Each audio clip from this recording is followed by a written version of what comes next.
Hey guys, it's Missy Wolf, and I'm here with David Britt. Hey everybody, thanks for tuning in. So you have a lot of stuff going on in your career, and I'm super excited to talk to you about a few things. But first, you have a new single released called "To Hell with Your Love." I am in love with this song and the video. I've been playing it all day, actually. And I called up my friend Kristen, and I was like, you have to go check this guy out right now. And so all morning this morning, we've been checking you out, and it's been great. And she's a huge fan already, too, and told me to tell you hello. So I had to get... Oh, hey, Kristen. So tell me about that song and about the video, the concept for it, because I just thought it was great. I loved every second of it.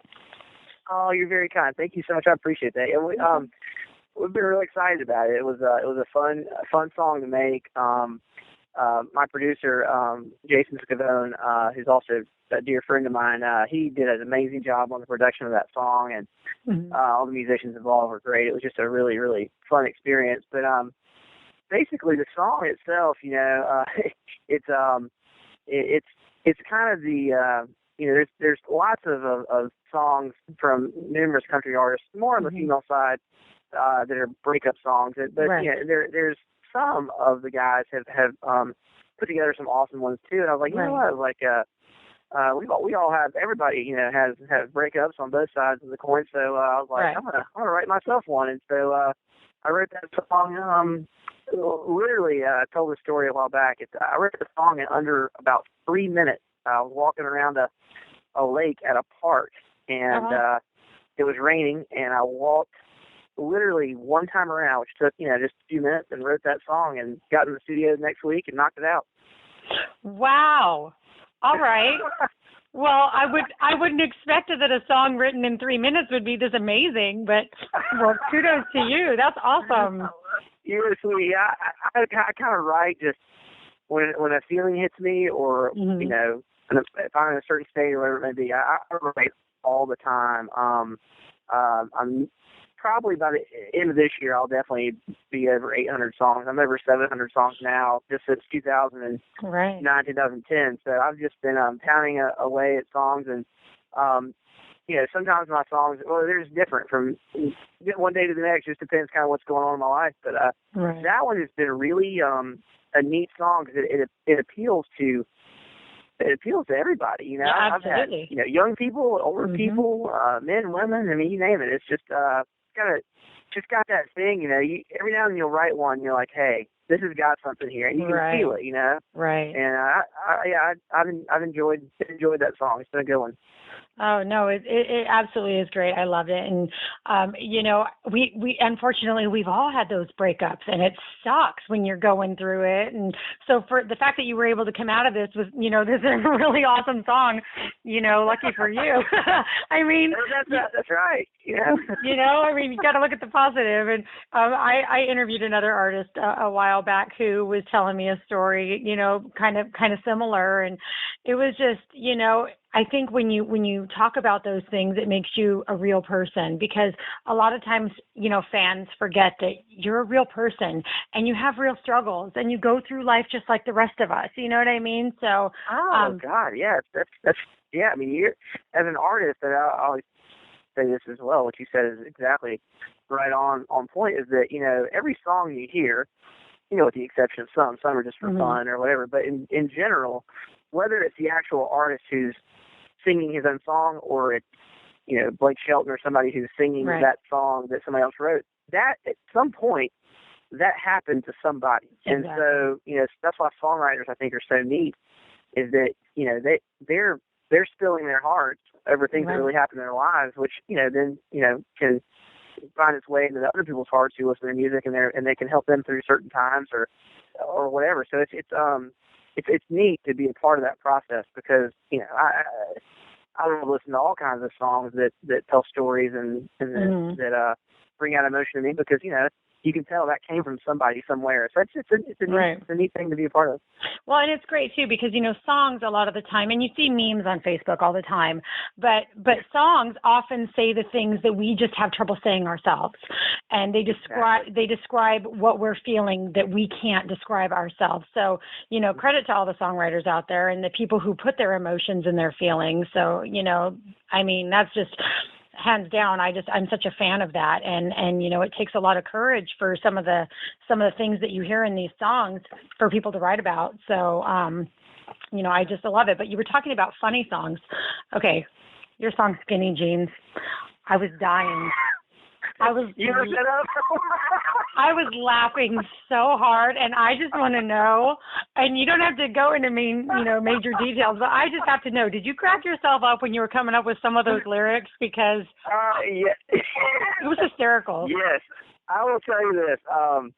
You get inspiration from songs different places, and there's a good friend of mine here in Charlotte who he's my father's age, and every now and then he'll send me just, hey, David, listen to this poem I came up with, or you know what, I've got an idea for you to write a song about. He'll just throw out these random things sometimes, and he's the one who inspired me to write the song for Skinny Jeans. And man, I tell you what, and I'm not listening to that song in a while, but it was about, probably about 2 or 3 months ago, and every now and then I'll pull up some of my older songs and just kind of listen to where I am today, where I was before, and that song continues to make me laugh. I mean, it's a funny, some of those lyrics, I would read that now. I'm like, oh my gosh, did I really say that? Well, I know, and I'm not going to spoil it because I want the audience to. I'm gonna put a link to this in the article because I want the audience to go listen and see what I mean. But oh my gosh, I did not think it was going to be what it was. I completely had a whole different thought, and so. And then your song "Tramp Stamp" is fun too. I absolutely loved that one as well. Yeah, that's a real story right there. So now there was not an actual tattoo of Elvis on a girl that I knew, but what happened was I was at the pool with my kids. It's been 3-4 years ago, 4 or 5 years ago. I don't know, it's been a while, 2009, 2010, whenever I heard that song, probably 2010. And there was a family I know who had an au pair staying with them. They had hired an au pair to take care of their kids and stuff, and they were living with them. She was from, I think she's from Brazil. And she was laying out at the pool, and lots of the fathers were walking in and asking who the lady over laying out was, because she was like a model. And she got up and she walked to go get a drink, and she had this huge tattoo of Elvis right, on her back. and we were like, oh wow. I mean, I've seen a lot of tattoos. I've never seen one of Elvis up there, at least. Right. It was hilarious. So that's kind of how that song came about, and so we had a good time with that. Oh no, that's awesome. I actually have a dear friend of mine who's got Kiss tattooed there. So she's got Gene Simmons there, and Paul Stanley, and I love it. She's great. I love her to death. She's probably going to get so mad at me that I just said that too. But that's great. at least I didn't say her name. But no. So when I heard that song, I was like, oh my gosh, I love this too. And of course, I mean, a lot of us girls have tattoos in those areas, and I think they're great. All the tattoos. Yeah. I love it. Mine's a Bon Jovi one, but you'd never know unless you're a huge Bon Jovi fan. I really. Oh, that was my very first. I got that Bon Jovi "Slippery When Wet" was my very first tape that I purchased. I think I was in 5th grade, maybe. Yeah. Do you still have your cassette? That's awesome. What's that? Do you still have your cassette? When I was literally just a few months after I bought that, my house burned down when I was about 12 years old, and so unfortunately I lost that. Was one of my prized possessions was that tape. But I've since reclaimed the songs digitally. But oh man, that was a heck of of an album. Oh my gosh! Well, all the songs are just total winners. Yeah. I'm just going to have to tell you then that I think you might be in luck for a replacement cassette as a memorabilia piece, because I am a collector and I have a ton. So. Are you serious? Yeah. I'm pretty. Oh, that's awesome. So I have all my cassettes, and I have duplicate copies of them. So. Wow. Yeah, I know. So cool, man. That was. I can still look like on front. That was just a great album. That was the first tape I bought. The first record that I remember getting myself. My parents had tons of old records, but was the Grease soundtrack that was on a record, and man, it was awesome. You open up and you have pictures of Olivia Newton-John, which is never a thing when you're a little boy growing up. Right. Oh, she's beautiful. She's still beautiful. It's not fair. She's still beautiful. Right. Oh gosh. I know. I mean, I still listen to her music. I was coming out of a restaurant the other day here in Charlotte, and it was next to a Chewy's Mexican restaurant, and they were playing Olivia Newton-John. Remember Xanadu? The movie Xanadu? Yeah. They were playing one of the songs off that, which was so random, but I guess it was probably through music or something. But I love all music. I just, I'm a big fan of pretty much everything. So sometimes when I'm listening to different music, I end up having different writing style at that point, So. No, and that, I think, I was just actually talking to my kids about that last night. They were talking about, somebody at their school had done like a survey, and they said that most kids in junior high do not check off that they like country music, but then later on, so they were just doing this like study, and the teacher was going over these things with the students, and I was like, kids, it's really important that you learn to like all genres of music, because you're going to learn a lot. And then there's, the styles, the lyrics, everything, the emotion. I said, it's really important, and my daughter wants to be a singer. So I told her, I said, especially for you, it is so important that you listen to all of these, genres, and you get familiar with all these different styles, because it's going to help you vocally as well. So that is so true. Yeah, it is a big deal. I mean, I grew up listening to. I listened to a lot of the oldies, 50s and 60s. I'm a big fan of that music. Motown's huge. My family. I mean, we just listen to a lot of that. But I listen to tons of Elvis, part of country live. Listen to tons, Allen Brothers, all kinds of stuff. I love. Hank Williams, man. Dad and I used to drive. I remember a trip to Nashville. We sang every song backwards and forwards with Hank Williams, and it's just, I just, any kind of music for me. Like I like rap, classical. I grew up playing classical violin, so I can sit and listen to orchestras play. I mean, I like all kinds of music. I appreciate all of it. Oh yeah, absolutely. Music, I mean, it's just so good for the soul. It really is. And no matter what kind of mood you're in, you can find a song that goes with it. It's great. And for you grew up and you were playing the, fiddle, and you sang in a choir. So I want to know more about that. What made you decide to learn to play fiddle? I didn't really have a choice. My mom and dad, basically, because I hardly remember really how it happened. I was 3 years old when I started playing. Oh, wow. All I know is that I ended up at the School of the Arts here in Charlotte, and I was taking violin, and I was little. That violin was the size of half my arm, and wow. So they got me into doing that very, very young. My brother, who's 6 years younger, they did the same with him, but he played cello, and so we were pushed into playing instruments at a very young age, which, I mean, I'm very thankful for. I think music's wonderful. And the earlier you take it on, the quicker, you learn. Played violin growing up and got involved in the church choir. I mean, literally day one, as soon as you can start singing it, and I did all the church plays, which I love doing. One of my favorite ones was King Nebuchadnezzar. I played King Nebuchadnezzar in a play. I was wow. I don't know, 9, but I love doing stuff like that. All the yodeler ones, still Johann the yodeler. But yeah, so I did that kind of stuff, and then I never I guess as time time went down the road, I kept playing violin. I played virtually everything you could play at that point. Right. But I was really into sport. And I played tennis and basketball and soccer, and eventually tennis kind of just took over my life. And I played tennis, 7 days a week, year round. From the time I was, 8.5, 9 years old. Went through college, played at University of North Carolina at Chapel Hill. Played a little bit on a pro circuit afterwards for about a year and a half here and there, and did that for a little while. But so it kind of music left me as far as me playing it for a very long time.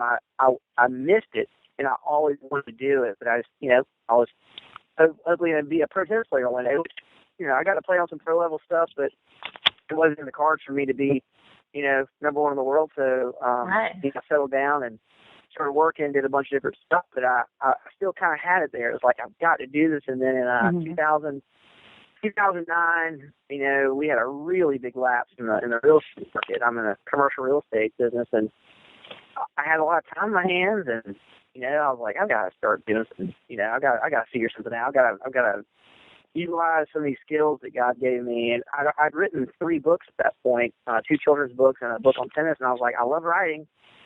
So I started writing music, and then taught myself how to play the guitar, and just kind of one thing led to another, and man, it just kind of took off. And so it's been a wild ride. Still heavily involved in commercial real estate business. So I do that full time and music full time. It is a barrel of fun. That's amazing. And 2 kids on top of that. So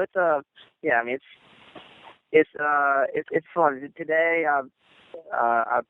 we've had 2 basketball games today. So my son had one, my daughter had one. I released a new music video right before that, which had this morning. Wow. And then I'm on the phone with you, and it's just there's never a dull moment. It's fun, Right. Fun. No, you know what is so funny? You said never a dull moment. Somebody posted that on my Facebook page today because I was in the ER last night for something so incredibly dumb and irritating. It's not even a big deal. It's just, a little surgery I had 13 years ago. The scar decided to reopen. How? Oh, no. How? I have no idea. The doctors were baffled, and I'm like, all right, whatever. Let's just get through this. I got stuff to do. I hope you're okay. Oh, I'm good. I'm so good. It was just like, what the heck is that? What is that doing? Why is that open? That's not right. Oh, yeah, those things happen sometimes, and you really have no idea why. Right. You got you right.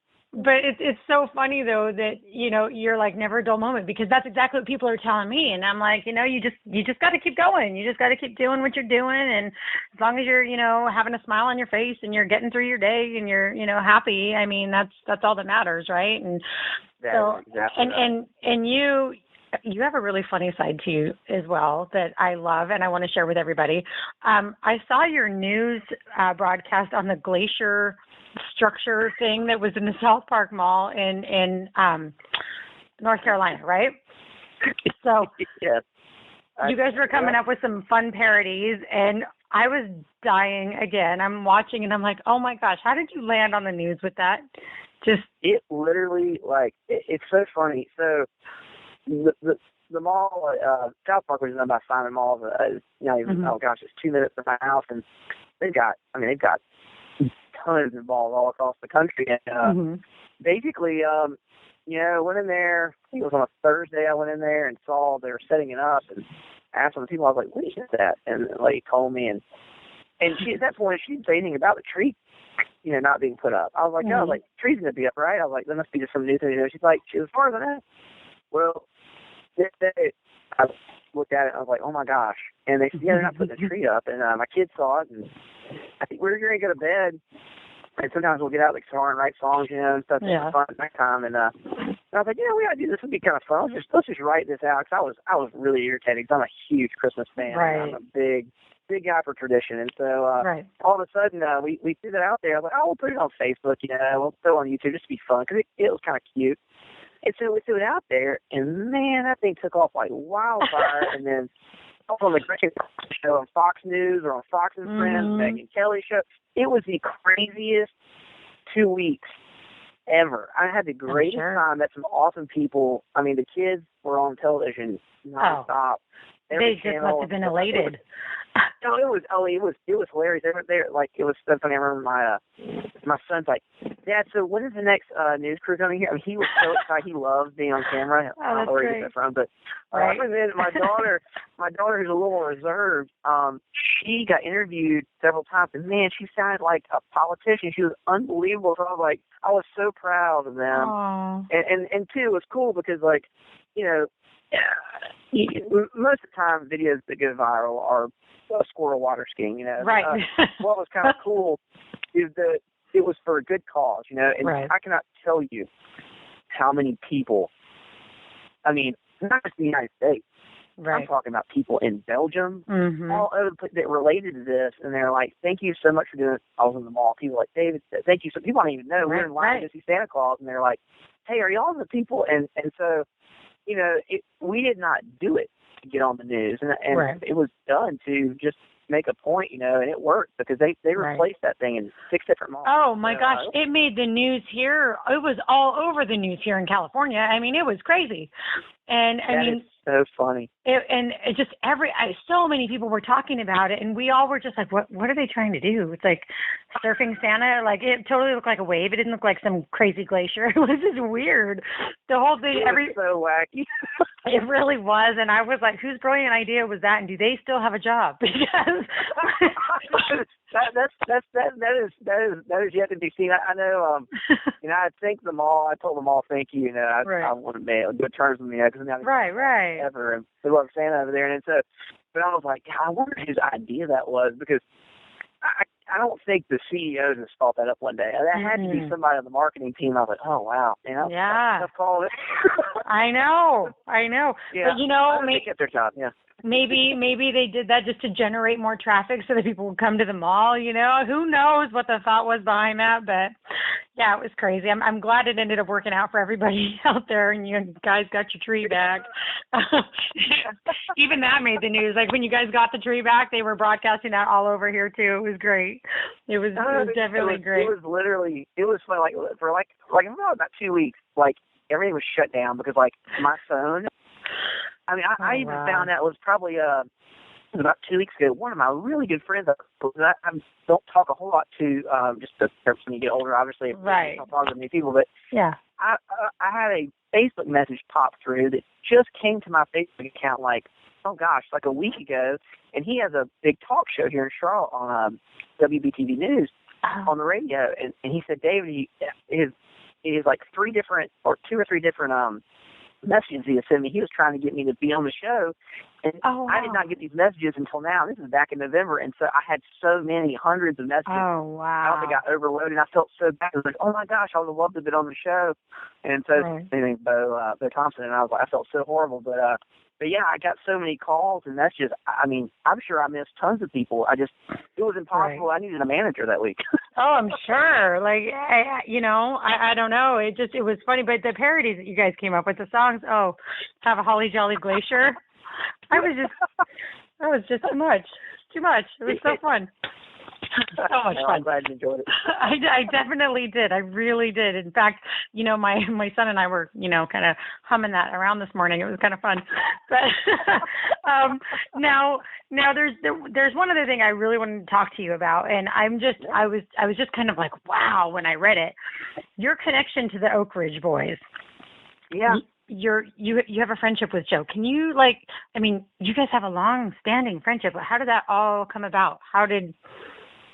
It's still, I have to pinch myself every now and then because, you know, when you grow up idolizing a group or a singer or a basketball player, whatever it may be, the people who you admire, like, they're your heroes growing up. Other than your parents are always your heroes, clearly. But you have the entertainment world, you know, you have people out there, and I grew up a huge Oak Ridge Boys fan, and I talk about them in every single interview, and it's like, because people are like, how in the world did that happen? And the thing is that, you know, back in 2012 is when I got on Twitter. I'd never been on Twitter before. And one of my good friend's daughters, her name's Rebecca, and she said, David, you've got to get on Twitter. She's 21 now. She's like, you've got to get on Twitter. David. That's what you need to do for your music. And so she got me, and she set me up an account. That's who actually did it. And so she puts me an account up, and I had written a song called She Likes the Oakridge Boys, and I hadn't even recorded it yet, other than just, right. at the house with my guitar. And so I'd become friends with Dwayne Allen on Twitter, and, kind of just, corresponded back and forth, a couple times here and there, and was not friends with Joe yet. But, I'd kind of retweet here and there. Right. Put out, because I was learning the whole Twitter thing, how this whole thing works. And I'm still learning. Exactly. It's an everyday thing. Yes. So I was trying to figure out what songs we were recording next, and I talked to Jason. I was like, what? I really want to try out this song I wrote about the Oakridge Boys. He goes, why not? So we got in the studio, and things started coming together, and it really turned out to be an awesome song. And I was like, man, I really wish these guys would hear it. So I sent Dwayne a tweet one night, and said, hey, I said, I've got a song I wrote called She Likes the Oakridge Boys, and I said, I really want to release it, but I don't want to do it until I get y'all's blessing. I don't want to do anything that's going to, upset y'all, because you're like my heroes. So right. he said, Joe's going to send you an email, so message your stuff to us. And so I did, and Joe to send it on, so I did. And, it wasn't probably, oh gosh, as long as the song takes, whatever it is, 3 minutes, some seconds, how long it was, he responded back, David, we love it. You have our blessings. And not only did they say release it, he went and put it out there as himself too. I mean, oh wow. And so, and so literally, like, the friendship was formed then. I mean, like, it was just incredible how genuine these people are. And right. I've been around, personally. I was just with them and my family about a month ago in Atlanta at their Christmas show, and just they are great people. But Joe has become, all of them are great guys, but Joe and I have got a great friendship that goes well beyond music, and right. he's I'm so thankful for him and all the guys. But we've become very, very close. He is a great mentor. He's a great person, and anything you ever see from them, you always wonder, are people are they as cool in real life as you see? Because a lot of times, unfortunately, they're not. These guys are the real deal. They are good people. They have done so much for music itself, other artists out there. Every artist, Garth Brooks, Tim McGraw, you name it, all those guys look up to these guys. Oakridge Boys are the real deal. And like I said, Joe, I could not tell you. We have to do 2 interviews for me to tell you how much he means to me. I'm so thankful.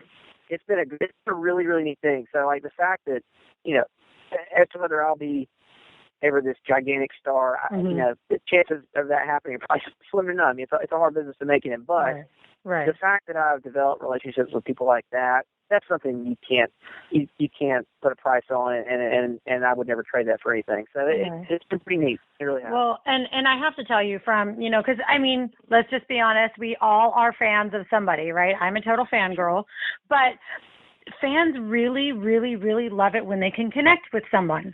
And, these top 40 artists, Tim McGraw, Blake Shelton, Luke Bryan, they're not as easily, reached, on a personal level. So, they've got people that are handling their Twitter, and they have people that are handling their Facebook and all these things. So, the fact that an artist like you and, so many others that I've interviewed, they can actually connect to their fans, I think it's just a more meaningful relationship and bond. And I think that, the loyalty that fan has for you is just going to continue to grow. And I think to me, that means more than being, the Tim McGraw, big, huge superstar, because at the end of the day, you're able to connect with way more fans.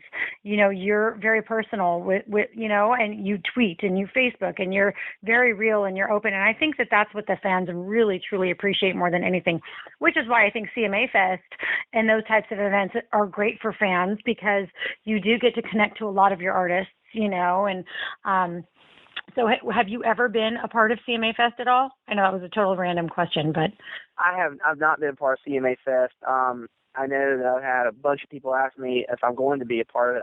I've not had the opportunity yet. I hope to at some point. My music for me has started much later in life, and in the amount of time I've been in it, which is, really, as far as being in the business, really just 5 years maybe, and in that time, I'm playing on the radio now. I'm signed with a record label in the Spectrum Music Group. And, so my music career, although it started much later in life, has it's like going from like A to, R. It's like extremely fast. Right, exactly, so yeah. It'll be interesting to see kind of where it goes from here. I mean, it's like every other day, it's like something big happens, and I'm going, oh my gosh, is this really happening? Yeah. And so I don't know, like I hope to be a part of those things. I hope to, be on an award show someday, whether it's me singing my own music or somebody else singing my music, whatever it may be. I just, music is special to me. It's my passion. It's not something that I'll ever stop doing. But it's something that I love it. And, to me, music's about, touching somebody. Mm-hmm. The Skinny Jeans song made you laugh. Oh my gosh. There's times where you need to laugh. Exactly. I need songs to make me laugh. There are times you need to cry. And so I want to be a part of that. And, like Coca-Cola is my favorite drink in the entire world. Like Krispy Kreme donut, my favorite food in the entire world. Those two things, they touch you in a certain way. Right. There are days that you have to have a Coca-Cola. You just have to. Right. There are days where I have to have a hot glazed Krispy Kreme donut melt in my mouth because it makes me feel better. And their companies are about touching people's lives and saying, you know what, we're going to make you feel better right now. And that is the same thing music does, and so I just want to be a part of that. And so if I play on the radio one time in the next, 3 weeks, or I play it 100 times in the next 3 weeks, to me it's like, if I can touch one person out there and they can say, hey, David, and I get these emails, I get messages, all kinds of stuff. Thank you so much for writing this song. Thank you for saving the Christmas tree. Oh my God, I've got my husband died in the line of service. They listen to Run Strong America, which is about the Boston Marathon and 9/11. And so you get these things from people, and you realize, you know what? Hey, you're doing this for a bigger reason than a dollar bill or fame and fortune. That's not why you do this. You do it because you're touching people's lives. And so if I leave this earth and know that my music hit one person in their heartstrings, then I know for sure I've done the good thing. Absolutely. Well, I appreciate all of your hard work, and I appreciate you being real and funny, because I love that. And the fact that you were just talking about Coca-Cola and Krispy Kremes, it made me laugh. Mine's coffee and Entenmann's, but hey, it's all good. We both like donuts. I love that. But I'm totally a donut girl. You're not even. I totally am. And it's pretty awful sometimes when I really should say no and I don't. And I'm like, darn it, why didn't I have willpower? Anyway, but thank you so much for, completely taking the time to talk with me today and being so honest and real and candid about everything. And I really, truly enjoyed our conversation so much. And I can't wait for everybody to hear it. And just, man, good luck to you. And, I see you going really, really far. I mean, you've already done so much in such a short period of time, and your music is stellar. So, man, kudos to you. I don't even know. I can't say enough. There's not enough words. You need to write about it so that your song says what I can't. You're very, very sweet. I really appreciate that. It's an honor being interviewed by you. I think like I said, these things mean a lot to me. So I'm like, wow, for somebody to take your time out to talk to me about my music, never in a million years thought that would ever happen. So, Center Stage Magazine, that's a big deal for me. And I really appreciate that. And I thanks for reaching out, because, this is the kind of stuff that an artist, dreams of, is having people, talking about their music, and that's absolutely. That's just something really special, so I really appreciate it. Oh, anytime. Anytime you have anything new that you want to promote, I always tell this to my, my artists, that anytime you have anything you want us to promote, send us a message, let us know, send us a link, whatever it is, and we will get it out there for you. Tweet us, we'll retweet, whatever we can do to help you out, and spread your music to more people. Let's get it done. So thank you again for everything. And hopefully one day I'll actually be able to catch you at a show and, get some live footage, and we can do like an on-camera interview where we're both hysterical laughing, because I have a feeling that's what would happen. But I think that would be awesome. That would be great. Yeah, that'd be fun. I think that would be wonderful. I look forward to that day. Awesome. Well, until then, have a great rest of your weekend. Thank you so much, and I'll let you know when this comes out. Thanks, Missy. Take care. God bless. All right, you too. Bye-bye. Okay, bye-bye.